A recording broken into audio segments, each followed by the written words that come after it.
Alors, on va revenir maintenant sur un groupe de comédiens, bah oui, qui vous a peut-être inspiré. En tout cas, ils étaient, j'allais dire, vos grands ancêtres, du Splendide, je veux dire, les Branquignols, emmenés par Robert Derry et Colette Brosset. C'était après la guerre. Il y a eu Jacqueline Maillan, il y a eu Louis de Funès. Kylian Mourcoud nous raconte l'histoire des Branquignols. Comment est la marée? Oh, la marée est trop belle.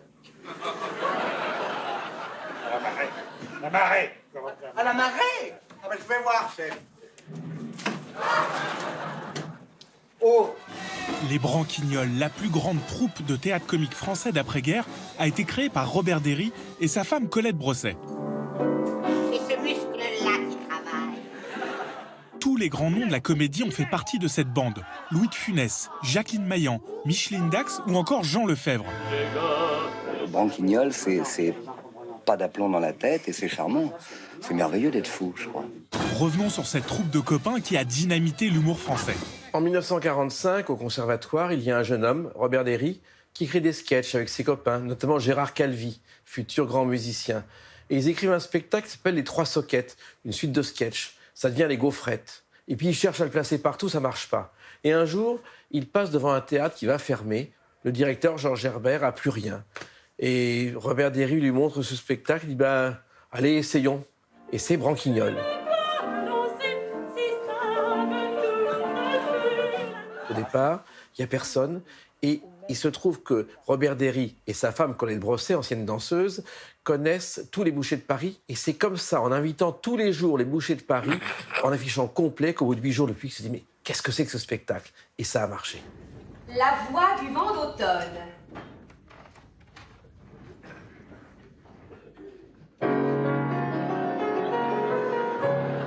Dans la troupe, au départ, il y a Robert Derry, Colette Brosset, sa femme, Gérard Calvi, et puis une jeune artiste que Gérard Calvi a découvert, qui est Micheline Dax. Et petit à petit, d'autres viennent. Pierre Tornade, Jacques Legras. Avec leur show burlesque et quasiment muet, leur succès dépasse les frontières et les Branquignols partent en tournée en Angleterre au début de l'année 1950. Un jour, les Branquignols vont jouer leur spectacle à Londres devant la princesse Anne, qui en parle à la reine d'Angleterre. Et c'est comme ça que le spectacle Les Branquignols est devenu le spectacle préféré de la reine d'Angleterre. Ils l'ont même joué un jour dans un salon de Buckingham Palace. La notoriété des Branquignols explose et ils traversent l'Atlantique pour se produire pendant plus de 3 ans à Broadway à la fin des années 50. Ils obtiendront même un Tony Awards, l'équivalent des Oscars au théâtre, pour la meilleure comédie musicale en 1959. Leur succès est aussi lié à l'exigence et au tempérament du metteur en scène Robert Derry. Chaque détail est précis. Un jour, un comédien a rajouté une mimique dans un sketch. Robert Derry est entré dans une colère froide, furieux. On ne change pas non seulement une virgule, mais on ne change pas un geste. Robert Derry revient à Paris et il engage 2 jeunes que personne ne connaît. Quelqu'un qui passe dans une revue, qui fait des petits rôles, qui est Jacqueline Maillan. Et puis, un débutant qu'on lui a imposé, un jeune dont personne ne veut, un certain Louis de Funès. Non, mais je voulais dire au bureau, vous n'êtes pas si rigolo. Enfin, vous n'êtes pas... Parce qu'ici, je suis rigolo. Mais non, t'es pas rigolo. En parallèle des succès sur les planches, Robert Derry écrit 7 films où toute la famille des Branquignols est présente. En 1961, avec La Belle Américaine, c'est un immense carton populaire qui réunit plus de 3,5 millions de spectateurs dans les salles. Oh, je me suis trompé. C'est pas 0,14%, c'est 0,15%.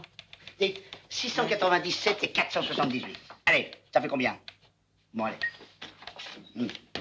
Tous les parents, tous les enfants, en 61, quand ce film est sorti, sont allés voir La Belle Américaine. Les Branquignols sont parfois oubliés aujourd'hui, mais ils ont touché une génération. Je suis convaincu que la troupe du Splendide a été forcément inspirée par les gags des Branquignols.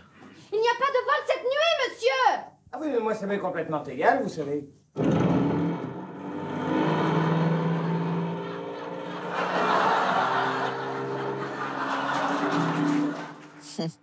Alors, est-ce que cette troupe vous a inspiré d'une certaine façon? Enfin, vous... Oui, enfin, un certain nombre des membres de cette troupe, évidemment, de Robert Derry, ça nous a inspiré. Mais après, Poiret et Serrault nous ont beaucoup inspiré. Jean Poiret, c'est vraiment l'esprit français que j'adorais. C'est-à-dire que son point de vue, vous voyez, quand ils sont au journal de 20h, je me souviens sur France Télévisions avec Serrault, on leur demande pourquoi ils ont est-ce que vous avez toujours autant de plaisir à faire ce métier depuis aussi longtemps? Enfin, des questions qu'on peut me reposer aujourd'hui, et on leur demande pourquoi ils continuent à le faire, et ils répondent tous les deux pour l'argent. L'argent uniquement pour le pognon, pour énormément de pognon. Et je trouve que c'est une formidable élégance. C'est ça l'esprit français. Et on aime bien sûr Jacqueline Maillan, Louis de Funès. Oui, Jacqueline, on a fait tourner, c'est extraordinaire. Oui, De Funès aussi, enfin, c'est évidemment. C'est un peu votre... Enfin, quand on vous voit jouer, on pense souvent à Louis de Funès, Christian Oui, Clavier. on a souvent dit que oui. Moi, je ne crois pas que les comparaisons soient très forcément justes, mais en tout cas, c'est un hommage, parce que c'est un génie pur, donc je suis très flatté. Est-ce que le groupe vous manque, Christian Clavier? La troupe m'a toujours manqué. J'adore les troupes. J'écris toujours des films en recréant des troupes. Oui, bien sûr. C'était votre deuxième famille, disiez-vous, à un moment. Oui, c'est vraiment c'est mon ADN, moi. Donc j'adore jouer avec les autres. Voilà. Partenaires, c'est Gérard, c'est d'autres, c'est s'écouter, jouer, et puis trouver des idées ensemble, c'est extraordinaire. Oui, la troupe, c'est fondamental, surtout pour la comédie et pour ce que vous dites, c'est-à-dire que nous étions une troupe, comme les Branquignols étaient une troupe. Oui, ça là-dessus, il y a. Et la scène, ça. vous disiez au début, bien sûr, le théâtre a été très important pour moi. C'est toujours là, dans un coin de votre tête, la scène. Oui, c'est-à-dire qu'il faut énormément d'énergie.